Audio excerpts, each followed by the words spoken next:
দেশের বিজেপির প্রধানমন্ত্রী থেকে আমরা চাইবো সম্মানীয় প্রধানমন্ত্রীকে মানুষের প্রধানমন্ত্রী প্রথমেই দেখার আহ্বান জানাচ্ছি সাধারণ মানুষ হিসাবে।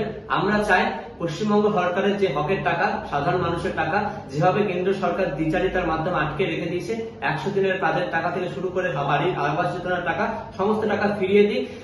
তা না হলে আমাদের সাধারণ মানুষের প্রচন্ড অসুবিধার সম্মুখীন হচ্ছে।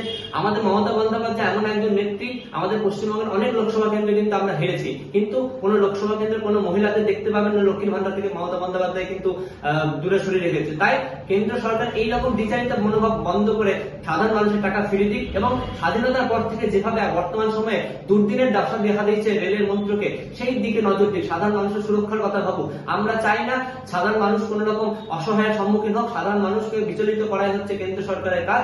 আমরা চাই আগামী দিন যদি কেন্দ্র সরকার টাকা না দেয়, মমতা বন্দ্যোপাধ্যায়ের নেতৃত্বে এবং অভিষেক বন্দ্যোপাধ্যায়ের সেনাপতিত্বে দিল্লি রাজপথে ছাত্র যুবরা কিন্তু আন্দোলন সংগঠিত করবে এবং মানুষের হকের টাকা কিন্তু ফিরিয়ে দেবে। এটুকুই বলার অনুরোধ। আবার বলছি, কেন্দ্র সরকার যেভাবে দ্বিচারিতা করছে সেই দ্বিচারিতা বন্ধ করুক এবং মানুষের কথা ভেবে 100 দিনের কাজের টাকা, বাড়ির আবাস যোজনার টাকা কিন্তু ফিরিয়ে দিক। তা না হলে আগামী দিন বড় আন্দোলন সংগঠিত হতে চলেছে পশ্চিমবঙ্গ তৃণমূল কংগ্রেসের পক্ষ থেকে।